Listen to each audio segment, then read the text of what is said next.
Welcome back. All right, so we've been talking about goaltending a lot because that's what happens during hockey season, and there's a number of goaltending. Goaltending controversies is a term that gets overused. Um, it's almost as common as overreacting to a guy yelling at his goaltender. It happens, and so you're going to have people who overreact to things, which is what happens. So I put all four divisions on the board. I did them alphabetically, and I thought, all right, well, I'll do random divisions. And then it works out pretty well because we're going to go from a division which might have the weakest goaltending, and that's something we can debate, to the division with the strongest goaltending, which is a whole point that I haven't seen anybody making when it comes to which divisions are the best and why.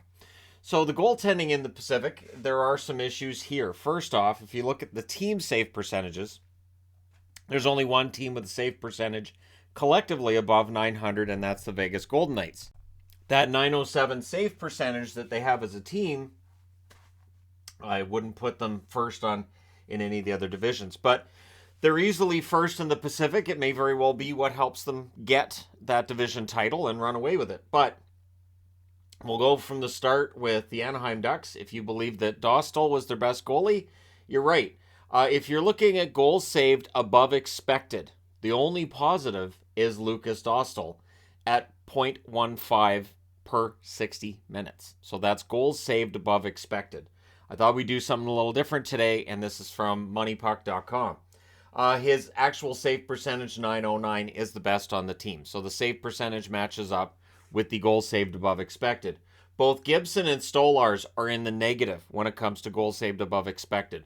Negative 0.16 per 60 minutes for Gibson, negative 0.32 for Stolarz per 60 minutes. The save percentages, Gibson 900, Stolarz 889. So you could make the argument that Dostal should be the backup, and Stolarz, when healthy, may very well end up on waivers. I'm not saying that does happen, but it could. If you want to have your best goaltenders, right now it would be Gibson and Dostal.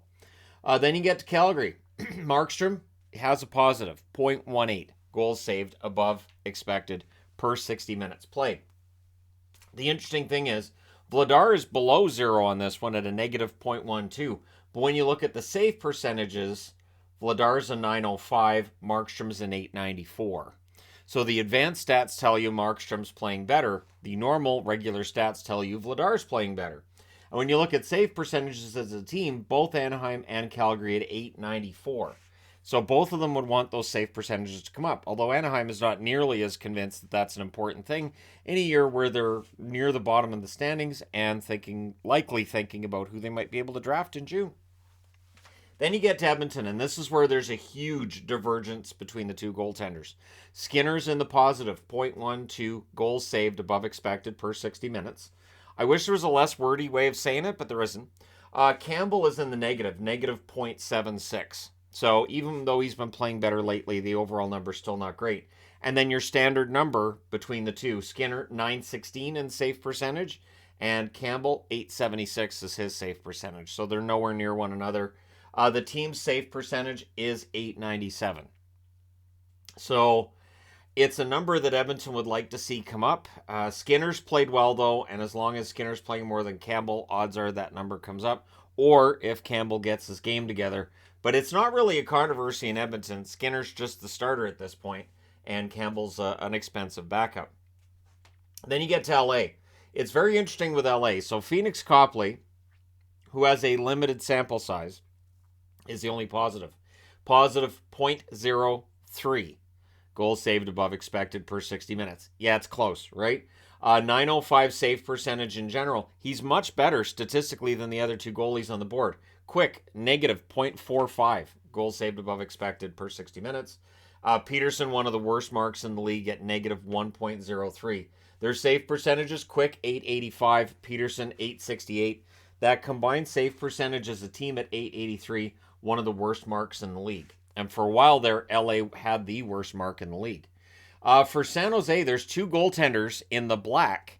Neither of them are their regular goaltenders. Aaron Dell had an 897 save percentage, but his goal saved above expected was 0.36. So that's a very good number. It is a very, very small sample size. Same with Makiniemi, who has a positive 0.29 goal saved above expected per 60 minutes played. .906 save percentage altogether. So Makanyemi has the best of the save percentages. Reimer has a negative .26, 898 save percentage. Kakinen, I didn't end up writing down a save percentage. I think we can agree, not great. He has a negative 1.2 goal saved above expected per 60 minutes. I would not be surprised if after this season, Kakinen may find himself out of the National Hockey League if this trend continues. The team's save percentage, 880. So pretty bad. But it's interesting that San Jose's is that close to LA when points-wise they're nowhere near one another. So for the Kings, if Copley's the answer, great. You keep up with him. But I would not be surprised if the Kings were trying to fix this goaltending issue at the trade deadline, because this is a team that might be able to pull off some upsets, might be able to go a ways in the playoffs, and you want to get that done while Doughty and Kopitar are still, capable of going out there and getting it done. So we'll see. For Seattle, it's all negative on this one. However, the team's save percentage of 886 is above Vancouver, San Jose, and LA in their division. They would be the lowest in the Atlantic. They would be the lowest in the Central, and the lowest as well in the Metro. So this is the issue. And it's funny because I throw this board together and I look at it and I go, wow, the Pacific's goaltending might be part of the problem. So Grubauer has the best number of negative .01 goals saved above expected. He's very, very close to being in the black on that one. 889 save percentage overall. Jones is a negative .11 because lately it's been tough, and his overall save percentage, 888. He's back below 900. Decord, a 900 save percentage, but a negative 1.2 goals saved above expected per 60 minutes. And as I said, the overall save percentage, 886. But it's better than Vancouver. The Vancouver Canucks, Colin Delia, 1.47 goals saved above expected per 60 minutes, a save percentage of 920. It is a small sample size, but again, I like Delia. I always have. Martin, a negative .5, an 886 save percentage. As I've said with Martin, I think he can be fine as a backup. They're playing him too much because, of course, Demko got hurt. And even before Demko got hurt, he wasn't playing that well. Demko, negative .79 goals saved above expected per 60 minutes. 883 save percentage, which matches the team mark of 883. So this is where if somebody's like, well, how can the team mark be the same as the lowest goaltender? Because that takes into account empty net goals as well. So it is going to bring the overall number down, but it is an interesting stat. And then, as I said, Vegas, the only one above 900 at 907. Thompson, .07 goals saved above expected, 916 save percentage overall. Aiden Hill, negative .48, 899 save percentage, and we'll see how long he's their goaltender or if they decide to bring up Brossoit. But again, only one with a save percentage above 900 among the 8 teams in the Pacific. Then we get to the Atlantic, where you would expect a lot of teams would have a save percentage above 900. It's 4, so it's half the division. Starting with Boston, who has the best save percentage of any team in the league at 927. So, throwing on my Swayman here. Kincaid, limited, of course, in terms of how much he's played, but 2.2 is the goal saved above expected per 60 minutes. 968 save percentage. Not bad. Pretty good for number 3. Ullmark, .88, one of the best marks in the league. And 938 is the save percentage. So no matter what way you look at it, Ullmark's having a great year. But so's Swayman. 0.4 goals saved above expected per 60 minutes. So that number for Swayman, better than every goaltender not named Delia in the Pacific, but his save percentage overall is 902. So it does hide that. And again, the goals saved above expected, that's looking at the quality of the shots saved, the quality of the goals that go in, and all of that. So Swayman's got very good numbers. Then you get to Buffalo. Anderson, a positive at .45 and a 922 save percentage. Not bad for an old guy, right? Luukkonen, the young guy, .37. He's in the positive as well, even though his save percentage is 892. So this is where the advanced stats are interesting and kind of fun. And then there's Comrie, who's a negative .33 and an 887 save percentage. The overall team save percentage is 897. So a little bit below 900, but not awful, right? And again, both Luukkonen and Anderson are positives, so this is a good thing. Then you get to Detroit, and there's a bit of a controversy here. Hellberg, .27 goals saved above expected per 60 minutes, 905 save percentage.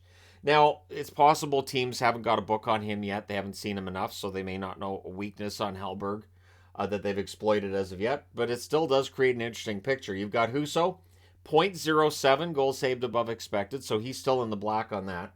908 save percentage, so save percentage better than Hellberg's. Hellberg's advanced stats better than Husso's. And then Nedeljkovic, no matter what way you shake it, not a great season for him. Negative 1.3 goals saved above expected, 880 save percentage. Overall, the team is sitting at an 896, which is better than Florida. Florida with Bobrovsky, 0.03 goals saved above expected, 897 save percentage. That is one expensive contract for goaltending that's right around average. Knight, a little bit below, negative 0.04 is the goals saved above expected, but his save percentage is much higher than Bobrovsky's at 909. So again, there's a lot of discussion to be had there about why those numbers would be that different, but here we are. Florida's overall number, 894 save percentage, which is, they need to improve that. That's not going to be good enough. For Montreal, Jake Allen and Sam Montembeault, both in the black. Allen, 0.3 goals saved above expected per game, 900 save percentage. Montembeault, 0.21 goals saved above expected per 60 minutes, 904 save percentage. As a team, the empty netters clearly drag him down, 893 save percentage as a team. Ottawa, Forsberg and Talbot are both in the black. Forsberg, 0.47, Talbot, 0.25. And again, the save percentages are opposite. Talbot has a better save percentage at 914, Forsberg at 906. The overall team save percentage is 903, so they're above 900. Again, when you look at the stats and the numbers for Ottawa, they're playing very well. The record does not tell you that. Tampa Bay, both goaltenders in the black. Vasilevsky, 0.57 goals saved above expected per 60 minutes. Elliott, 0.04, although the save percentage, again, quite different. For Vasilevsky, 922. For Elliott, 894. His save percentage was weighed down by a couple of bad starts towards the start of the year, but the overall team save percentage is 907. So right there, the same with Vegas there, and third in this division behind Boston and the Toronto Maple Leafs. Yes, Toronto. Coming into this season, we talked about the defense and the goaltending. Neither has been a problem.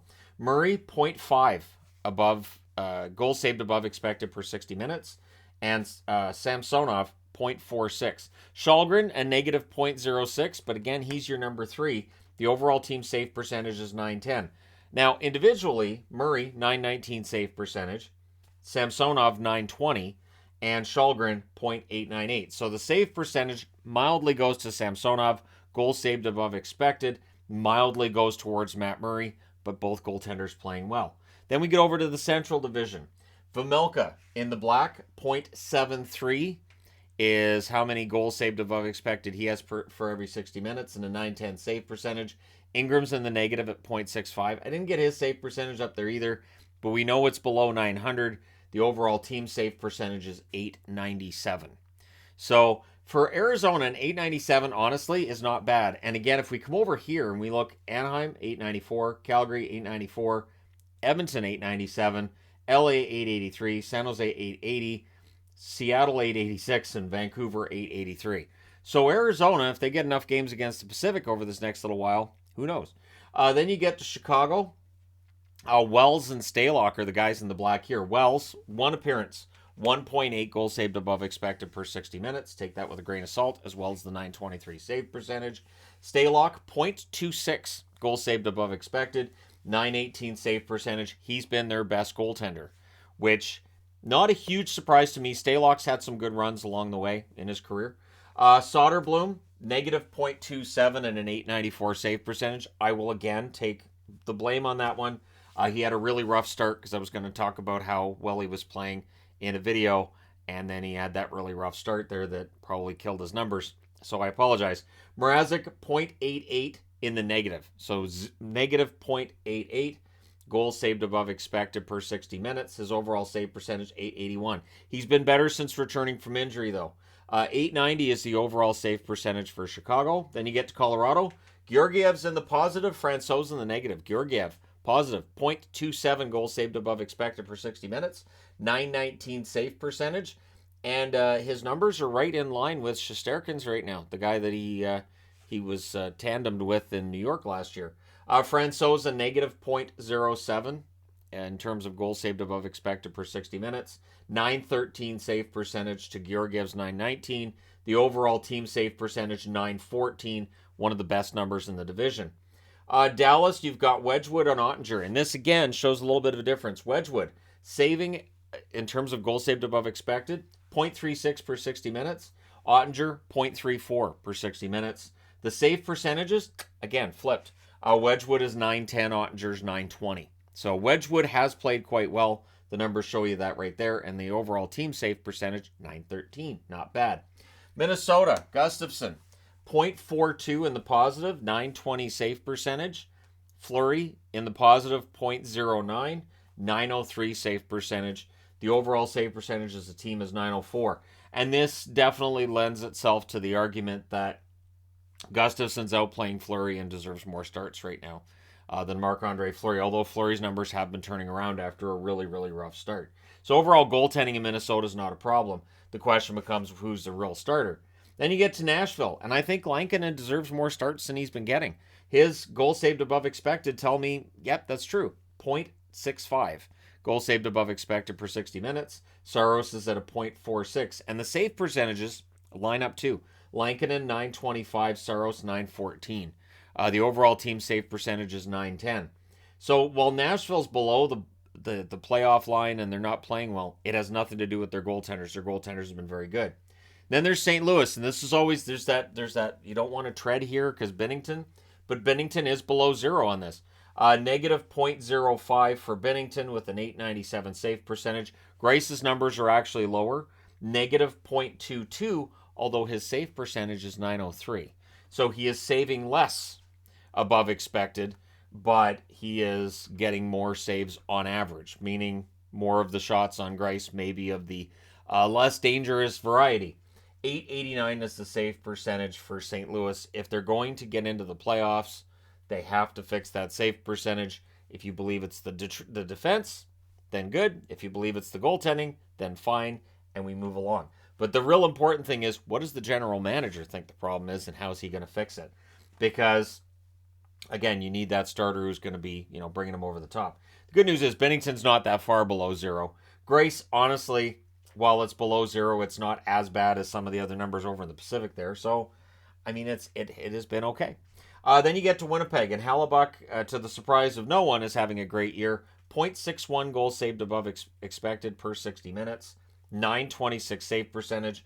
Riddick is below zero, but just barely. Negative 0.02. 906 save percentage. I think Winnipeg will take that. The team's overall save percentage, one of the best in the league at 916. So you have 5 teams at 900 or higher in this division, 4 here and 1 here. But then you get to the Metro, 6 teams with a save percentage of 900 or higher. So this is your big number, and this tells you if you want to make the argument the Metro's the best, here it is right here. So it starts at the beginning, at the top, and this is one of the reasons I threw this board together, because Kochetkov's been an amazing story. He's the only goaltender in the black for Carolina as well. 0.78 goals saved above expected per 60 minutes. Not bad. 928 save percentage, that's good. And then you've got Ronta and Anderson, both of them below zero. Ronta negative 0.23, Anderson negative 0.45. Ronta's save percentage is 894 and Anderson's is 891. The overall team save percentage is 903. Before Kochetkov came in, it would have been below that. And so for Kochetkov, he's proven that he belongs in the National Hockey League. They've given him an extension since he came up and started playing really well. He kind of has to stay in the net. I would be very surprised if Freddie Anderson comes back and that leads to Kochetkov being the guy who goes. I think that would be a huge mistake for Kochetkov to be the guy that goes. But we'll see what they do, because I don't know that there's a big market for Anderson. His numbers are down. Guys don't have the cap space in order to take on money. And who knows what you're going to be getting when Freddie Anderson gets back. And Kochetkov is not eligible for waivers. So we'll see what they do. Columbus, Korpisalo's in the black. 0.39. Good job. 0.39 goals saved above expected per 60 minutes. 908 save percentage. Tarasov's a little bit below the zero mark at negative 0.06. .907 save percentage for him. So that's where it's interesting that their save percentages are very close. The advanced stats tell you Korpisalo is playing better. Merzlikins, the worst in the league at negative 1.53. Goal saved above expected per 60 minutes, meaning for every 60 minutes he's played this year, he's allowed a goal and a half more than expected. It's not a good number. 864 is the save percentage. The team save percentage is 888. That is directly dragged down by Merzlikins' play.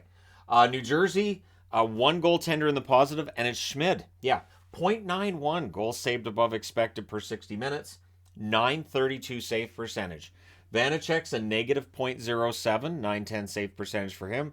Blackwood, negative .38 and an 882 save percentage. So Blackwood, who's in a contract year, he's not. I'm pretty sure this is a contract year for him, and it's not looking like he's going to get a raise next year. And I do wonder, is Blackwood's time going to come to an end in New Jersey? Would they look at Vanacek? Because Schmid looked ready, and now he's back in the minors because, again, he's not waiver eligible. But if New Jersey wants to make the playoffs, wouldn't Schmid be their best pick? And so that's the question that I pose to New Jersey fans everywhere. Islanders, both goalies are in the black because, of course, they are, and they're two of the best. So, Sorokin, .75 goals saved above expected per 60 minutes. He's right up there near Ullmark. 926 save percentage. Honestly, the three goalies that I think should probably be nominated for the Vezina if it was today, Ullmark, Hellebuck, and Sorokin. Varlamov isn't bad either, .40, so the same number as Swayman, but the save percentage is higher than Swayman's at 919 to Swayman's 902. The team save percentage is 916, same as Winnipeg, and of course behind Boston. But overall, the goaltending has not been a problem for the New York Islanders. For the New York Rangers, Shesterkin's in the black. .4 goals saved above expected per 60 minutes. 918 save percentage. Any other goaltender with those numbers, we'd be like, hey, he's playing really well. Shesterkin was otherworldly last year, so him looking good this year, it's kind of a step down. And Halak, below zero at negative .28.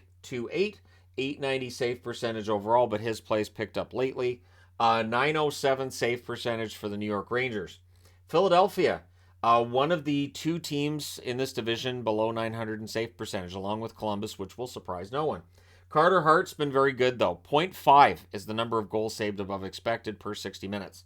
So that's pretty good. That's better than a lot of the marks on the board, like Saros, there's Swayman again. A lot of the goaltenders that we talk about a ton, Hart's outplaying him, but his 911 save percentage isn't as high as you might want it to be for him to get consideration for the Vezina, but without Hart, things would be a lot worse. Sandstrom, negative .43, 888 save percentage.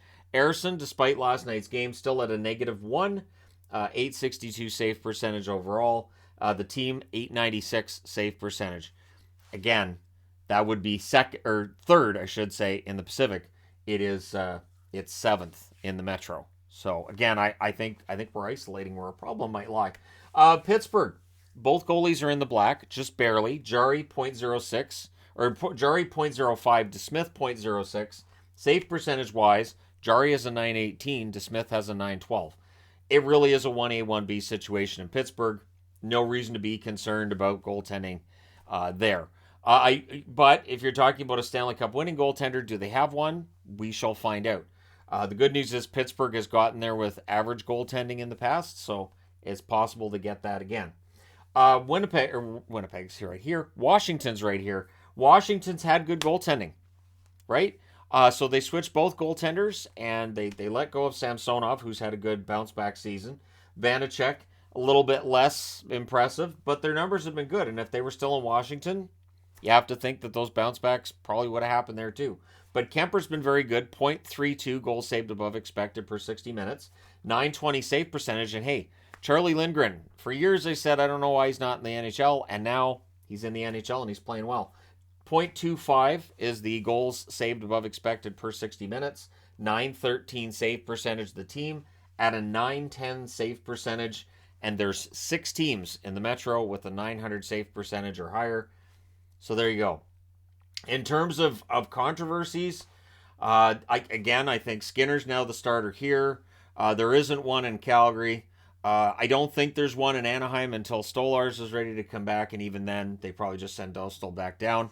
Copley's won himself a job. I don't think he's in any way made it that it's easy to get rid of him if they decide that Peterson's ready to come back up. Vancouver, of course, the goaltending's been an issue. I like Martin, I do, but again, not as the starter. And then it's hard to find a spot where there's really a controversy. I think we blow that up more than it is. Like, you could look at Florida and argue there's a controversy, but there really isn't. You've got two good goaltenders there, one that's really highly paid now and one that wants to be highly paid in the future, and will probably get there. Um, Toronto's going with next man up, and whether it's Murray or Samsonov, whoever's the hotter goaltender, they're set. And yeah, it's hard to find controversies. Minnesota, I guess you could argue Gustafsson over Fleury. I don't know how controversial that is. Fleury is definitely winding down his career at this point. Gustafsson's the future. I've argued Lankinen needs more starts, but I can't say Saros isn't a quality goaltender when he is. And then, yeah, I think that we're seeing a situation in Carolina play itself out. That it's going to be interesting to see what Don Waddell does. What do you do? Do you keep Kochetkov and try to trade out either Ronta or Anderson, or do you just send Kochetkov back to the minors and risk making your fan base kind of angry? Let me know your thoughts in the comments section below. As always, don't forget to hit like and subscribe if you're browsing your way through, you just happened upon this video. Thank you guys so much for watching, for all your support. I will talk to you again soon.